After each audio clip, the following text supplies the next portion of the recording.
마가복음 4장 21절에서 23절까지의 말씀입니다. 제가 봉독합니다. 또 그들에게 이르시되 사람이 등불을 가져오는 것은 말 아래나 평상 아래에 두려 함이냐 등경 위에 두려 함이 아니냐. 드러내려 하지 않고는 숨긴 것이 없고 나타내려 하지 않고는 감춘 것이 없느니라. 들을 귀 있는 자는 들으라. 아멘. 우리나라에 전국적으로 전기가 보급된 것은 고작해야 한 40여 년쯤 됐을 겁니다. 그 전까지는 대도시를 제외하고서는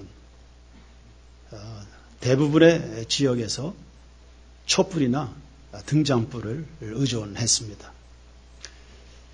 제가 살던 구리시도 망우리만 하나 넘으면 서울이고 이쪽은 구리시인데 서울은 밝은 전기불인데 저희들은 촛불 켜고 생활했던 어린 시절이 생각이 납니다. 2000년 전 유대인들은 말할 것도 없습니다. 예수님 당시의 주택 구조를 보면 방이 제법 커도 창은 하나입니다. 그리고 그것도 아주 작습니다. 한 변이 50cm를 넘지 않는. 그 방 안이 아침 저녁으로 어둡죠. 그래서 등불을 밝혀야만 됐습니다. 근데 등불을 켜되 말이나 평상 아래는 두지 않는다 했습니다. 등불을 켜면 등경 위에 둔다 그랬습니다. 이 말은 열대박을 한 말이라고 그러죠. 곡식을 담는 기구 혹은 측정 단위. 그걸 이제 말이라고 그러죠. 평상은 침상을 말합니다. 그러니까 사람이 방이 어두워서 등불을 켜는데 침대 밑에 둘 리는 있겠냐. 그러려면 뭐하러 불을 켜겠는가. 이 말은 우리 안에 예수님의 생명을 받았고 성령의 불이 임한 교인들이 세상 나가서 교인 구실을 제대로 못하는 것에 대한 비유입니다. 마태복음 5장 14절에 보시면 너희는 세상의 빛이라고 했습니다. 세상이 어둡다는 것을 전제하는 겁니다. 그리고 주님은 우리 교인들이 세상의 어둠을 물리치는 빛으로 존재하기를 원하십니다. 빛으로 살아가되 등경 위에 등불이 되어야 합니다. 말이나 평상 아래 놓인 등불처럼 죄구실을 못하는 교인이 돼서는 안 된다는 겁니다. 전도자 무디는 늘 충만했습니다. 그리고 하나님의 마음 가득하고 영혼에 대한 구령의 열정이 늘 불타는 사람이었습니다. 그래서 그랬을 겁니다. 그분이 어디를 가면 거기가 다 밝아지는 겁니다. 하다못해 머리하러 이발소를 들어가도 거기에 주님으로 충만한 것이 느껴지는, 어디를 가든지 우리 교인들이 어디를 가든지 이러한 밝아지는 빛된 존재로서의 이 존재감이 나타나야 되는데 만약에 그렇지 못하면 우리가 뭔가는 다 감춰진, 숨겨진, 묻혀진, 눌려서 지내는 꺼진 것과 방불한 그런 촛불이 되고 마는 겁니다. 우리 세인교회 성도들 등경 위에 등불이 되기를 축원합니다. 복음을 전하십시오. 이사야 60장 1절에 일어나라 빛을 발하라 했습니다. 빛을 발한다 그러니까 온 시내를 다 등불을 켜서 들고 돌아다녀라 그런 뜻은 아니죠. 요한일서 1장 5절에 하나님이 빛이시다. 요한복음 1장 4절에 예수는 생명의 빛이라 했습니다.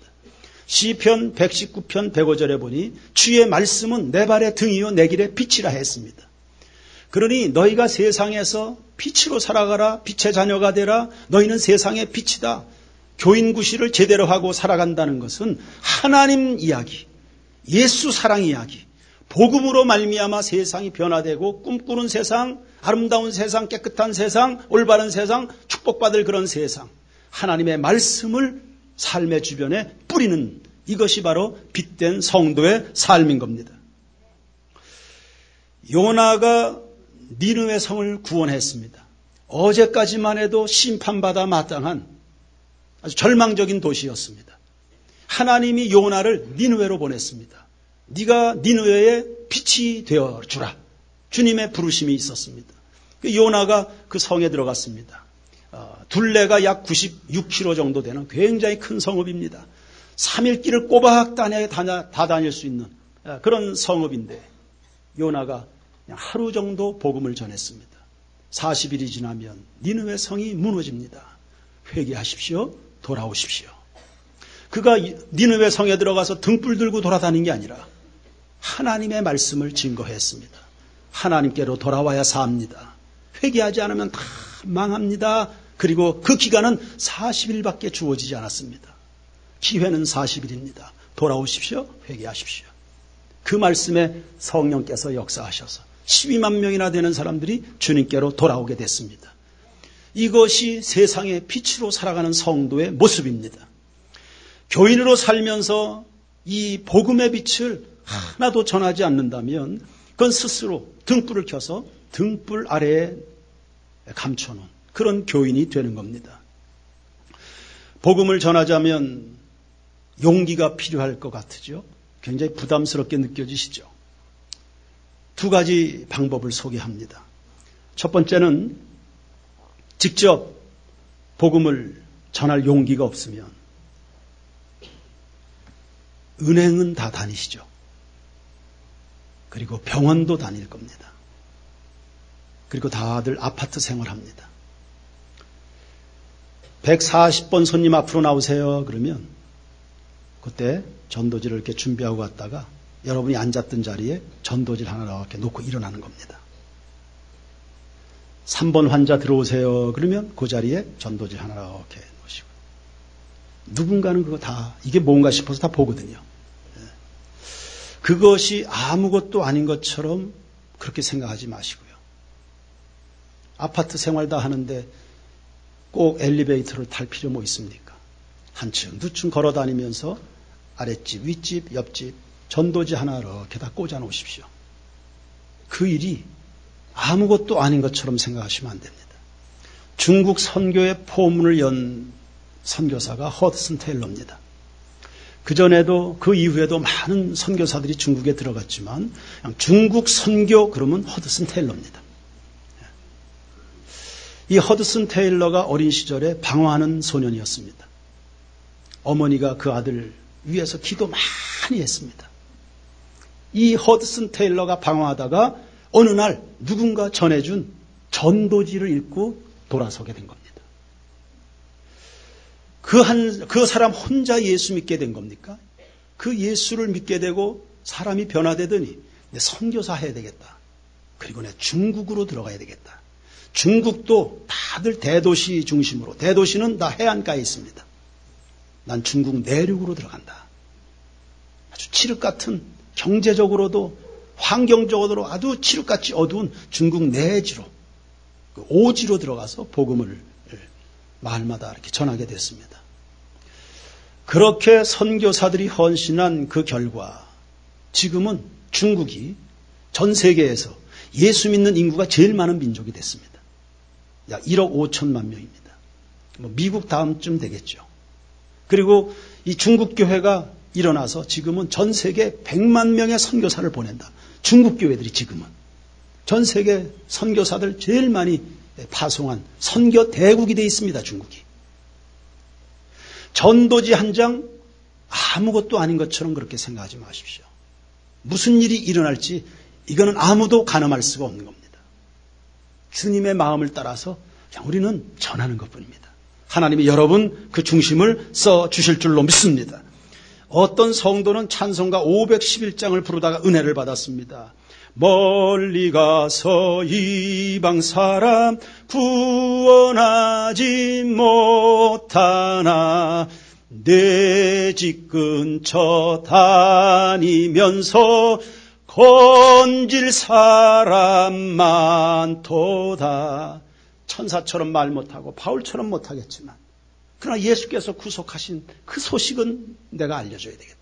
이 찬송 가사를 부르다가 이분이 감동을 받은 거예요. 내가 선교사로서 외국에 나가서 선교사도 안 하는데 내 집 근처에 있는 사람에게조차도 내가 아무것도 안 하고 있구나. 이걸 깨닫고 전하기 시작하고 옆집 아저씨도 저 건너편의 아줌마도 복음 전하기 시작했다. 전도가 어렵다는 생각부터 떨쳐버리십시오. 전도는 생각보다 아주 쉽습니다. 왜요? 전도는 나 혼자 하는 게 아니거든요. 전도하기 시작하면 하나님이 역사하시는 겁니다. 사람들은 목사님 참 고생 많으세요. 힘드시죠? 그래요. 그러나 나 혼자 하면 힘들겠죠. 나를 부르신 하나님이 나와 함께 하시니까 세상에서 제일 쉬운 일이 하나님이 하는 겁니다. 할렐루야. 하나님이 붙잡으시고 도와주시니까 그분 기뻐하시는 일 하면 그 세상에서 제일 쉬운 일이 됩니다. 베드로가 복음 전합니다. 많은 사람들 건집니다. 그 자기 힘입니까? 하나님이 하시는 거죠. 마가복음 16장 20절에 제자들이 밖에 나가서 돌아다니면서 복음을 전하니까 하나님이 친히 역사하사 표적으로서 그들이 전하는 말이 진리임을 확실히 증거해 주셨다 했습니다. 바울이 빌립보 강가에서도 복음을 전할 때 루디아의 마음을 열어주셨다고 그러잖아요. 하나님이. 그래 세상에서 제일 쉬운 일이 주님이 하는 겁니다. 다만 우리에게 필요한 것은 이거 한 가지입니다. 예수님이 아니면 저 사람들이 구원받을 길이 없다고 하는 확신. 예수 믿으면 구원받는다는 확신과 함께 예수 아니면 저 사람들이 아무런 소망이 없다는 그 확신. 그리고 지금 예수는 믿지 않으면 40일이라는 기간이 지나면 노아 시대는 120년이었습니다. 하나님이 허락하신 회개하고 돌아올 수 있는 시간들이 지금 얼마 남았는지 모르겠습니다. 예수가 아니면 저 사람들이 지옥 형벌에 떨어진다는 절박감에서 나가는 것. 이게 바로 능력입니다.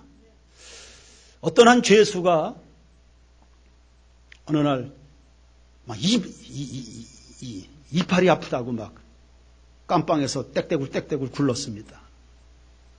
그러니까 간수가 놀래가지고 의사를 불렀죠. 이빨이 아프다니까 이제 이빨을 뽑아서 이제 버렸습니다. 또 얼마 지나더니 편도선이 아프다고 막 아우성치니까 또 의사 불러다가 편도선을 이렇게 잘라가지고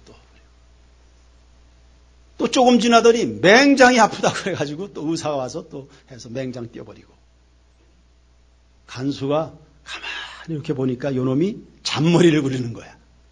감옥에서 나가고 싶어가지고 하나씩 떼서 바깥으로, 감옥 바깥으로 내보내는 거죠. 그러나 여러분, 그렇게 해서 그 사람이 자유를 얻을 수 있습니까? 나중에 뭐 눈도 하나 뽑고 다리도 하나 자르고 그렇게 해서 석방이 되는 게 아니죠. 죄인이 감옥에서 나오는 것은 한 가지입니다. 판사로부터 면죄부를 받아야 됩니다. 모든 인간은 다 죄인입니다. 의인은 없나니 하나도 없습니다. 다 죄의 값인 사망이라고 하는 죽음이라고 하는 영원한 지옥 형벌이라고 하는 감옥 안에 갇혀 있는 존재들입니다. 이들이 거기에서 석방되는 것은 한 가지밖에 없습니다. 예수 그리스도의 보혈의 은총인 줄로 믿습니다. 우리의 행위입니까? 우리의 자랑할 거 아무것도 없습니다. 오직 주님의 은혜로, 주님의 보혈의 긍노로 너희가 그 은혜로 인하여 믿음으로 말미암아 구원을 얻었나니 이것이 너희의 행위에서 난 것이 아니요 하나님의 선물이라 했습니다. 그래서 우리는 복음을 전하는 겁니다. 하나씩 이렇게 저렇게 노력하고 잔머리 써서 사람들이 인생의 무거운 짐을 벗어버릴 수 있는 거 아니라 전능하신 하나님의 사랑과 예수 그리스도의 은혜와 성령의 도우심을 통해서 인생의 수고하고 무거운 짐에서 다 자유를 얻게 될 줄로 믿습니다. 그거 알려주는 게 바로 복음 전도인 겁니다. 이거를 나 혼자 할 수 없으니까 힘이 부족하니까 우리가 기도하는 겁니다. 워치만이라고 하는 탁월한 부흥사가 있었습니다. 그분도 역시 중국에서도 꽤 많이 활약을 했습니다. 이 워치만이가 젊을 때 은혜 받아서 복음 전하기 시작합니다. 그런데 잘 되지가 않았어요.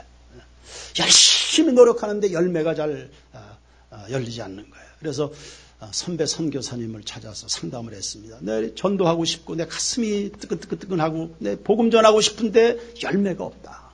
어떻게 하면 좋겠냐. 근데 선교사님이 알려주셨습니다. 기도해라. 기도하되 막연히 기도하지 말고 노트에 네가 전도할 사람들 이름을 다 적어서 매일매일 그 이름 불러가면서 기도해라. 그래요? 그런 방법이 있나요? 그래서 그때부터 노트를 준비하고 이름을 적기 시작했습니다. 자기 주변에 하나님이 감동 주시는 사람들의 이름을 하나하나 이렇게 적기 시작했습니다. 무려 70명을 적었습니다. 그리고 그 70명을 이름 불러가면서 기도했죠. 3개월 만에 69명이 결신하게 된 겁니다. 우리 세인교회 안에도 이런 간증이 있기를 축원합니다. 노트를 준비하십시오. 막연하게 하지 마시고 의식을 가지고 이름을 적어가면서 태일천 감사봉투 사용하십시오. 아주 좋은 방법입니다. 이름을 적어가면서 다 기도하는 겁니다. 그 이름. 내가 기도해줘야 될 사람들, 전도해야 될 사람들 이름 이렇게 적어가면서. 복음을 전하면 내 자신이 얼마나 아름답습니까? 하나님이 아름답다고 그러세요. 로마서 10장 15절에 보내심을 받지 아니하였으면 어찌 전파하리요? 기록된 바 아름답도다. 좋은 소식을 전하는 자들의 발이요. 인생이라고 다 똑같은 인생이겠습니까? 신앙생활 다 똑같은 신앙이겠습니까? 주님이 아름답다, 아름답다, 아름답다. 복음 들고 산을 넘는 자들의 발길 아름답고도 아름답다. 우리 세인교회 성도들 아름다운 신앙인들이 되기를 축원합니다. 한신대학교 교수를 지내신 김정준 박사님 이야기입니다. 지금 돌아가셨습니다. 아주 오래전 분인데 기독교 장로회 쪽의 신학교죠. 그때는 그렇게 병고생하는 분들 많았습니다. 이분이 어느 날 폐결핵으로 병원에서 6개월밖에 살지 못합니다. 선고를 받았습니다. 갑작스러운 좌절이요 절망입니다. 내가 이제 6개월밖에 살지 못하는가? 이것으로 이제 내가 끝나네. 이제 내 꿈을 이루어서 교수가 됐는데 교수 일도 더 이상 못하겠네. 그럼 내가 뭘 해야 되나? 그럼 죽기 전에 전도나 열심히 하자. 전도하자. 남은 6개월을 내가 어떻게 살까? 내가 복음 전하자. 그래서 마산 결핵 요양소였습니다. 병실마다 다니면서 환자들 만나서 붙들고 기도하고 복음 전하고 6개월밖에 안 남았으니까 그 삶의 하루하루 1시간 1초가 얼마나 심도 있는 삶이겠습니까?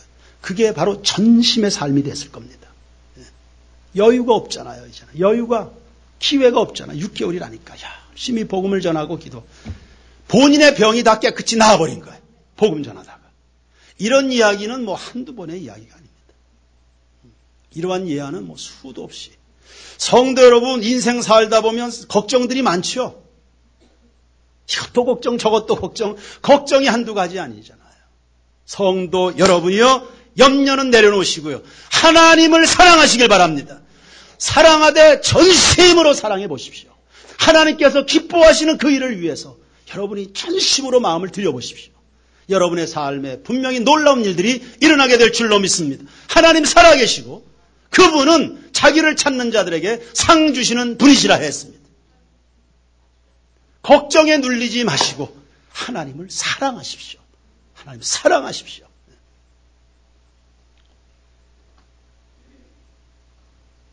우리가 빛된 자녀로 살아간다는 것은 구별된 삶을 살아가는 것입니다.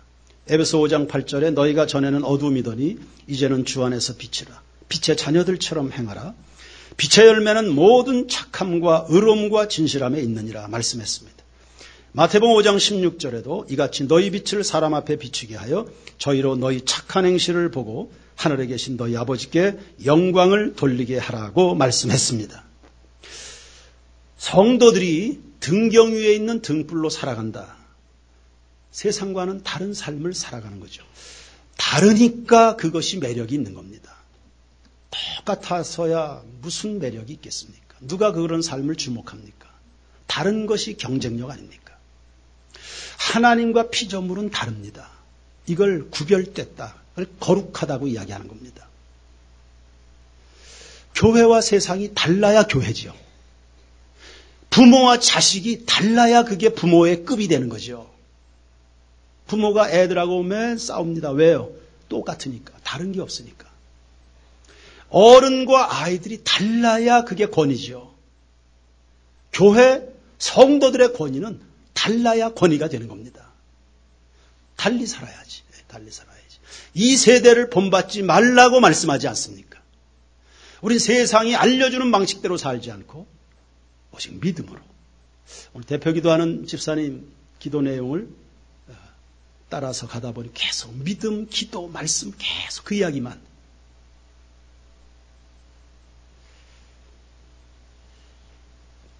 달라야 이것이 하나님께 영광이 됩니다. 우리의 삶은 산 위에 있는 동네와 같다 그랬습니다. 산 위에 이렇게 있으니까 잘 보입니다. 눈에 잘 띕니다. 좋은 것도 눈에 띄고 잘못된 것도 바로바로 눈에 띕니다. 그래서 오늘 본문 22절에 보시면 쉽게 이야기하면 아무리 숨기려고 해도 숨길 수 있는 게 아니다. 감추려고 해도 감춰지는 게 아니다. 세상은 비밀이 없다. 하나님이 알고 내가 알고. 밤에는 쥐가, 낮에는 새가 다 보고 다 듣고 있다. 아담과 하와가 선악과를 따먹었습니다. 둘만 따먹었을 겁니다. 우리 둘만 알자. 몰래. 온 세상이 다 알고 있습니다. 그들이 선악과 따먹은 거. 다윗이 몰래 밧세바 끌어들여가지고 간음했습니다. 우리 둘만의 비밀이다. 비밀이 어디 있습니까? 온 세상이 다 알고 있습니다. 우리 교회학교 어린이들도 다 알고 있습니다. 다윗이 못된 짓 한 거 다 알고 있습니다. 우리가 잘하는 거 못하는 거 세상이 다 알고 있습니다. 하나님이 알고 계시기 때문입니다. 요셉은 주인집 여자가 집요하게 유혹했지요. 그러나 끝까지 신앙의 절개를 지켰습니다. 그의 순수한 마음을 온 세상이 다 알고 있습니다. 잘못 살아온 사람은 부끄러움으로 나타나게 될 것이고 의롭게 살아온 사람은 자랑스럽게 드러나게 될 겁니다. 그러니 우리 세인교회 성도들은 축복되고 영광이 되고 감동이 되도록 평생을 살아가게 되기를 주님의 이름으로 축원합니다. 하나 물어봅시다. 거룩하게 살아가는 것이 쉬워요? 죄 짓고 살아가는 것이 쉬워요? 믿음대로 사는 게 쉽습니까? 그냥 내 맘대로 사는 게 쉽습니까? 순종하는 게 쉽습니까? 불순종하는 게 쉽습니까? 제 아내의 손을 잡고 산책하는 게 쉽겠습니까? 남의 여자 손 잡고 산책하는 게 쉽겠습니까? 그럼 불안해서 100m 가기도 힘듭니다.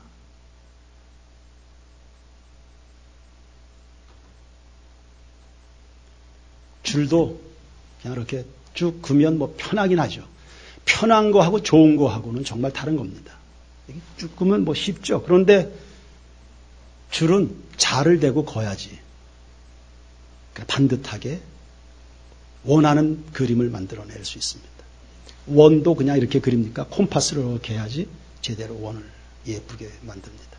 우리의 삶이 예쁘고 반듯하고 깨끗하게. 그거는요, 내 맘대로가 아니에요. 감정대로가 아닙니다. 하나님의 말씀대로의 삶이 되어야 할 줄로 믿습니다. 그래서 부모 공경을요, 말씀대로 하십시오. 부모님 자신에게 초점 두지 마시고요. 부모 공경을 어떻게 하라고 성경이 가르쳐 주셨어요. 그래서 말씀대로 공경하십시오. 자녀 교육 말씀대로 하십시오. 여러분의 욕심대로 하지 마시고 말씀대로 자녀들을 교육하는 겁니다. 교회 생활 어디서 엉뚱하게 배운 것대로 하지 마시고 성경대로 하시기 바랍니다. 사회생활 말씀대로 하는 겁니다. 그래야 할 때 여러분의 삶이 아름답고 축복되게 될 줄로 믿습니다. 신명기 30장 11절 이하의 말씀을 보시면 내가 오늘 네게 명령한 이 명령은 네게 어려운 것도 아니고 먼 것도 아니다. 우리에게 와 있는 하나님의 말씀은 어려운 것도 아니고 먼 것도 아니다. 저 하늘에 있는 것도 아니다. 하늘에서 끌어다가 말씀을 전하는 것도 아니고 바다 저 건너에 있는 것도 아니다. 건너가서 말씀 갖다가 너한테 가르치지. 아니야. 네 말씀, 이 말씀이 항상 너에게 매우 가깝다. 네 입에 이 말씀이 있고 네 마음에 이 말씀이 있으니 이 말씀을 행하는 것이 아주 수월하다고 말씀합니다. 여러분이 할 마음만 있으면 얼마든지 말씀을 이루어서요. 하나님께는 영광이고 여러분에게는 축복이고 세상엔 구원의 열매로 나타나게 될 줄로 믿습니다. 말씀을 따라 모든 선함과 착함이죠. 의로움과 진실함으로 살아간다. 어떤 결과가 있을까요? 첫 번째는 여러분의 삶에 하나님의 후광이 나타납니다. 모세가 시내산에 올라서 말씀을 받았습니다. 그 말씀을 백성들에게 선포하기 위해서 백성들 앞에 섰는데 그의 얼굴에 광채가 나다. 하나님의 권위입니다. 백성들이 그를 다 두려워합니다. 모세를. 백성들과 영적 지도자가 다른 겁니다. 하나님의 말씀을 들고 설 때요. 스데반 같은 경우는 복음 전하다가 핍박을 받았습니다. 그 얼굴이 천사같이 빛났다. 그 내면에 환경을 넘는 평강이 가득했다는 뜻입니다. 다른 거죠. 돌을 들어 그에게 던지면 나도 돌을 드는 게 똑같지 않습니까? 그런데 다르잖아요. 돌을 던지는 사람에게 그는 그들 살리기 위한 생명의 복음을 전하니 그 얼굴이 다른 겁니다. 하나님의 후광을 등에 업고 살아가는 여러분 우리 세인교회 교우들이 되길 바랍니다. 선하게 인생을 살아간다. 이건 부메랑과 같은 겁니다. 윈스턴 처칠이 어렸을 때 좀 병약했습니다. 어릴 때 강에서 수영을 하다가 이제 물살에 이제 휩쓸려서 익사 직전에 있었습니다. 그때 그 집에 윈스턴 처칠 가문이 그 대단한 가문이지 않습니까? 그 집에 정원사로 일하는 그 사람의 아들, 정원사의 아들이 물에 뛰어들어서 처칠을 건져줬습니다. 얼마나 고마워요? 그러니까 이 아버지가, 처칠의 아버지가 너는 내 아들의 은인이다. 앞으로 내가 너를 대학 공부시켜주겠다. 네 공부하는 건 내가 다 뒤를 봐준다. 그래서 처칠 아버지의 그 후원을 받아서 이 소년이 공부를 하고 의사가 됐습니다. 그간에 이제 처칠도 장성해서 영국의 총리가 됐죠. 이제는 국빈 방문차 이란을 방문하게 됩니다. 처칠이 방문하는데 거기서 급성 폐렴이 와가지고 병원 신세를 지게 됐습니다. 양국 정상회담 하러 와가지고 뭔가 현안을 논의해야 되는데 병원 신세를 지게 된 겁니다. 그때 이란 국왕이 폐렴 치료의 권위자 의사를 하나 소개시켜 줍니다. 그 사람이 그 의사가 하루 만에 폐렴을 치료를 해버렸습니다. 이 의사 이름이 바로 플레밍입니다. 페니실린을 발견한 사람입니다. 이 플레밍 이 의사가 누구냐? 바로 그 정원사의 아들입니다. 처칠을 살려주고 처칠 아버지의 도움을 받아서 공부를 하고 공부를 한 그 의학적 지식 가지고 처칠을 도와주고 사랑은 부메랑과 같은 겁니다. 사랑은 이렇게 다 이렇게 돌고 도는 겁니다. 그래서 이 처칠의 아버지가 정원사 아들을 위해서 재정적으로 후원을 해줬습니다. 그 수혜자가 누가 된 겁니까? 결국 자기 아들이 그 수혜자가 된 겁니다. 여러분 자녀를 사랑하시면 이 세상의 변화가 일어나도록 지옥 같은 세상을 아이들이 살기에 내버려 둘 수 있습니까? 세상 돌아가는 거 보십시오. 자녀들을 아끼고 자녀들이 살아가는 세상은 좀 달라지기를 여러분 원하시면 세상을 향해서 부지런히 복음을 전하시길 바랍니다. 자녀 사랑하는 방식으로. 마지막 한 가지 결론적으로 말씀을 드립니다. 우리가 복음을 전하고 하나님의 말씀을 따라 다른 방식으로 여러분이 인생을 살게 되면 이 세상이 정말 바꿔집니다. 어느 초등학교 옆에 철길이 있었습니다. 기차가 지나갑니다. 그러면 아이들이 그 기차에다 대고 이렇게 막 돌을 던지는 거예요. 다 개구장 집사님도 그랬죠. 기차 지나가면 가만두지 않습니다. 돌멩이 던지고. 저도 그랬으니까 고등학교 때. 제 고등학교 옆에 그 덕수궁 돌담길이거든요. 학교가. 거기 이제 연인들이 이렇게 밤에 데이트하고 그러면 제가 이렇게 그 도서관에서 공부한다 이렇게 하는 공부는 안 하고 연인들 지나면 막 모래 뿌리고 막 물 뿌리고 막 그래가지고 막 학교로 막 찾아오고 막 그랬어요. 막 이제 기차가 지나가면 이제 돌을 던지는 거예요. 뭐 유리창 깨지고 승객들이 이제 다치고 그런 일이 있으니까 철도국에서는 애들 교육 똑바로 시키라고 이제 그렇게 항의가 있었겠죠. 근데 아이들 하지 말란다고 그래서 안 합니까? 아이들 하지 말란다고 안 합니다. 하지 말려면 몰래 숨어서 더 많이 하죠. 그때 한 선생님이 아이디어를 냈습니다. 아이들 모아서 얘들아 기차가 지나가면 오늘부터는 그렇게 한번 해보자. 돌을 던지는 것보다 이렇게 손을 이렇게 흔들어주자. 그럼 여행길에 있는 분들이 얼마나 좋아하겠냐. 너희들 이렇게 한번 손 들어보라. 그러니까 갑자기 뭐 돌 던지던 애들이 뭐 모두가 다 이해하겠습니까? 우리하고 다 똑같은 거지. 한두 명이라도 순종하는 아이들이 이렇게 손을 흔들어 줍니다. 기차로 여행하던 승객들이 그 악명 높은 아이들인데 어느 날 보니까 아이들이 손을 흔드네요. 그러니까 또 기차 여행하는 분들이 좋아가지고 이게 웬일이냐 그래서 막 이렇게 같이 손을 흔들어 줍니다. 그것을 본 아이들이 더 신나서 막 이렇게 이게 손을 들어주죠. 그러니까 결국은 너도 좋고 나도 좋고 모두가 좋은 기찻길 옆 풍경이 된 거잖아요. 사랑스럽게. 하지 말아라. 죄 짓지 말아라. 이거는 초보적인 단계입니다. 성경은 그렇게 말씀하지 않고 아주 적극적으로 선을 행할 것에 대해서 말씀합니다. 선을 행하는 사람은 죄 짓지 않습니다. 그러니까 죄 짓지 말아라 이렇게 하는 게 아니에요. 우리가 달려갈, 붙들고 살아갈 삶의 목표들, 삶의 가치들, 의미들 이런 것들을 제시하는 거죠. 하지마가 아니에요.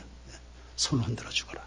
세상이 너희들을 향해서 돌을 던지더라도 너희들은 손을 흔드는 것이다. 그럴 때 기적이 일어난다. 할렐루야. 그래서 우리가 복음을 전해서 착한 행실로 살아간다. 이런 사람이 하나하나 늘어나 보십시오. 그게 바로 세상의 변화인 겁니다. 그래서 우리는 복음을 전하는 것이고 복음을 알아야 되는 것이고 복음대로 삶을 살아가게 되는 겁니다. 복음이 세상을 바꾼다. 할렐루야. 오늘 내가 믿고 있는 예수가 세상을 바꾼다. 할렐루야. 이 사실 믿으셨어요. 여러분이 온 세상 가운데 빛의 자녀로 살아가는 가운데 죄는 점점 줄어들고 하나님의 영광의 세상이 펼쳐지는, 여러분 때문에 하나님의 나라가 더 많이 확장되는 이런 열매들이 나타나게 되기를 주님의 이름으로 축원합니다. 찬양 드리겠습니다. 512